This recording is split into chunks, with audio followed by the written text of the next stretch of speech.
Welcome back to my new blog. তো আজকে হচ্ছে আমাদের অনার্সের ভাইবা। তো আমরা যেহেতু আর্টস ডিপার্টমেন্টের, যার কারণে আমার প্রতি বছর ভাইবাটা হয় না। তো আমরা হচ্ছে অনার্সেই লাস্ট ইয়ারে শুধু একটা ভাইবা হয়। তো আমাদের অনার্সের পরীক্ষা শেষ হয়ে গেছে হচ্ছে আরও 2 মাস প্রায় হয়ে গেছে। তো আজকে হচ্ছে ভাইবা, অনার্সের ফাইনাল ভাইবা। তো আমাদের অফিস থেকে মূলত আমি রওনা হয়েছিলাম। তো অফিস থেকে রওনা হওয়ার পরে সেখান থেকে আমি নর্মাল ড্রেস আপই পরে আসছি, কিন্তু হচ্ছে যেহেতু ভাইবা, কারণ হচ্ছে ড্রেস আপ চেঞ্জ হয়ে যাওয়ার সম্ভাবনা আছে। তো যার কারণে হচ্ছে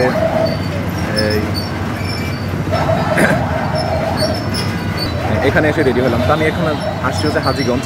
তো হাজীগঞ্জ থেকে এখন যাবো হচ্ছে কলেজের উদ্দেশ্যে। তো আমার ড্রেস আপ আপনারা দেখতেই পাচ্ছেন কীরকম কি ড্রেস আপ। তো এখন কলেজের উদ্দেশ্যে রওনা হচ্ছে, আস্তে আস্তে করে কী হয় সেটাও দেখানোর চেষ্টা করব। তো চলুন তাহলে আগে কলেজে যাই। আর সাথে করে নিয়ে নিয়েছে হচ্ছে আমার অ্যাডমিট কার্ড, আর হচ্ছে আমার একটা ছোটো একটা বই নিয়ে নিয়েছি, কারণ যদি একটু পড়াশোনা করি তাহলে সেগুলি প্রয়োজন পড়বে। এই হচ্ছে অবস্থা। তো আমাকে কেমন লাগছে এবং হচ্ছে আমার জন্য শুভকামনা জানাবেন, দোয়া করবেন যে ভাইবা যাতে সুন্দর হয়, ভালো হয়। তো এই তো চলুন তাহলে কলেজে যাই এখন। তো ভাইবাটা যেহেতু আমাদের কলেজেই, তো কলেজে যাওয়ার উদ্দেশ্যে রিক্সাতে উঠে গেছি। তো একটু দেরি হয়েছে আসলে। সবচেয়ে তার কারণ হচ্ছে আমাদের কলেজে একটা কেক নেওয়ার ছিল। সেই কেকটা আমার একটু বোনের বাসায় রেখে আসছি।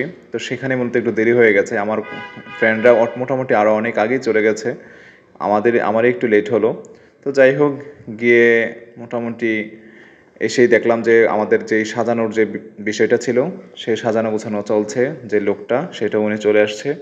তো ভাইবা শেষ। তো ভাইবা অলরেডি দিয়ে ফেললাম। ভাইবাটা মোটামুটি হয়েছে আর কি, কোনো রকম হয়েছে। আমি একবারে পড়াশোনা করি নাই, তো যার কারণে ভাইবাটা খুব বেশি ভালো হয় না। আমার কনফিডেন্স ছিল না সেরকম, কারণ আমি পড়াশোনা করি নাই। এখন যাচ্ছি হচ্ছে আবার কলেজে, একটু ফ্রেশ হলাম। এখন কেক নিয়ে আর হচ্ছে খাবার নিয়ে যাচ্ছি। ওখানে আমাদের খাওয়া দাওয়া হবে দুপুরে আজকে। তো আসুন দেখার চেষ্টা করবো, আশা করি যা যা হয় আর কি। তো ভাইবা দিয়ে আমরা সবাই মোটামুটি রেডি হয়ে গেছি যে এর পরের অনুষ্ঠানটা শুরু হবে। যেহেতু আজকে আমাদের ভাইবার সাথে সাথে বিদায় অনুষ্ঠান, তো আমাদের অনেক প্ল্যান ছিল যে আজকে আমরা এই জিনিসগুলো করব। তো এখন একটু ফটো সেশন চলছে, সবাই ছবি তোলার চেষ্টা করছে, কারণ আমরা ডিএসএলআর ম্যানও এনেছিলাম। তো আমরা স্যারকে এবং হচ্ছে আমার যে ভাইবানিতে যে ম্যাম এসেছিল তাদেরকে বিদায় দিয়ে আমরা আবার খেতে চলে এসেছি। যেহেতু প্রায় 2টা-3টা বেজে গেছে, তো আমাদের অনুষ্ঠান করতে করতে অনেক লেট হয়ে যাবে। তো আমরা যদি আরও পরে খাই তাহলে আমাদের খাওয়াটা আসলে হবে না। তো সেই কারণে আমরা মূলত আগে খাওয়া দাওয়া শেষ করে নিচ্ছি, কারণ হচ্ছে স্যাররা অলরেডি খেয়ে ফেলেছে আর এখন আমাদের খাওয়ার পালা। তো আমাদের ছিল হচ্ছে বিরিয়ানি আর হচ্ছে কোল্ড ড্রিঙ্কস। তো সেটাই আমরা মূলত সবাই বন্ধুবান্ধবরা মিলে খাচ্ছিলাম। আসলে আমাদের এই 4 বছরে একবারও সুযোগ হয়নি আমরা সবাই মিলে একসাথে খাওয়ার, আর এটাই আমাদের প্রথমবার এবং এটাই হয়তো শেষবারের মতো খাওয়া দাওয়া একসাথে হবে। তো যাই হোক, আমিও বেশ খুব মজা করেই খাচ্ছিলাম। আর খাওয়া দাওয়া শেষেই মূলত আমাদের অনুষ্ঠানটা শুরু হবে। তো আমাদের যে ম্যাম, তো উনি হচ্ছে আমাদের ম্যাম, উনি মূলত আসছিল হচ্ছে কুমিল্লা ভিক্টোরিয়া কলেজ থেকে। তো উনি আমাদের জন্য কিছু মোটিভেশনালমূলক কথাবার্তা বলছিল, যাতে আমরা কীভাবে পড়াশোনা করবো এবং হচ্ছে আমাদের সামনের দিকে কীভাবে এগিয়ে যাব। তো সেই সব বিষয়গুলি আমাদেরকে বুঝিয়ে দিচ্ছিলেন এবং সবাই খুব মনোযোগ সহকারে শুনছিলেন। তো প্রথমে ওনাকে বিদায় দিব, তারপরে হচ্ছে আমরা আমাদের কাজগুলো করা শুরু করব।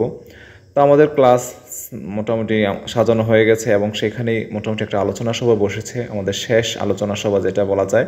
তো আমাদের টিচাররা বসে গেছেন এবং হচ্ছে আমাদের ক্রেজগুলো সামনে আছে। তো আস্তে আস্তে করে সব টিচাররাই কিছু বলার চেষ্টা করবেন। আর আমাদের ছাত্রছাত্রীদের মধ্যে আমি চাইনি মন থেকে যে আমি কিছু একটা বলবো, কিন্তু হঠাৎ করে আমার নামটা দিয়ে দেওয়াতে এবং আমাকে কিছু বলতে হলো। তো যাই হোক, আমার সেরকম কোনো প্রিপারেশান ছিল না। আমি মোবাইল দেখে বলার চেষ্টা করছিলাম, কিন্তু দেখলাম যে মোবাইলটা আমি এর আগে কোনো রিভিশন দিই নেই, যার কারণে আমার মোবাইলটাতে দেখে বলতেও খুব কষ্ট হচ্ছিল। তো যার কারণে আমি নিজ থেকে যা যা মনে হয়েছে তা বলে আমি চলে এসেছি। আর তারপরে মেয়েদের থেকে আরেকজন বলেছে, তো সেও বেশ ভালোই বলেছে, তার একটু গোছানো প্রিপারেশান ছিল, যার কারণে সে তার মতো করে বলতে পেরেছে। আর আমি আমার মতো করে যা যা একটু বলার চেষ্টা করেছি। তো যাই হোক, এরপরে স্যারেরা যা যা বলার তা বলবে এবং হচ্ছে আমাদের ক্রেস্ট তুলে দিবে। আর একটা কেক যেহেতু আমরা এনেছিলাম, তো কেকটা কাটা হবে, আর এর মাধ্যমে হয়তো আমাদের অনুষ্ঠানটা আজকে শেষ হয়ে যাবে। তো এক এক করে সমস্ত স্যারেরাই তাদের মূল্যবান বক্তৃতা দিচ্ছিলেন। আমাদের উপর তাদের যে নির্দেশনাগুলো আছে সেগুলো বলার চেষ্টা করেছিলেন, আর বলছিলেন যে আমাদের নাম্বার খুব ভালো দেওয়া হয়েছে, আশা করছি তোমাদের রেজাল্টটা খুব ভালো হবে, আর তোমরা সবাই মাস্টার্স করতে অবশ্যই চেষ্টা করবে। তো আমারও ইচ্ছা আছে অবশ্যই মাস্টার্স করার, যেহেতু অনার্সটা পাশ করেছি, তো মাস্টার্সটা করার তো খুবই ইচ্ছা আমার। আর আমার বাড়ি থেকেও সবাই বলছে মাস্টার্স করার জন্য। তো যাই হোক, আমাদের ক্রেস্ট এবং ফটো সেশন সভা শেষে আমরা মোটামুটি আমাদের বন্ধুবান্ধবদের সাথে শেষবার মতো সাক্ষাৎ করে আমরা আমাদের আজকের অনুষ্ঠানটা এখানে শেষ হলো। তো ভিডিওটি শেষ পর্যন্ত দেখার জন্য সকলকে জানাই অসংখ্য ধন্যবাদ।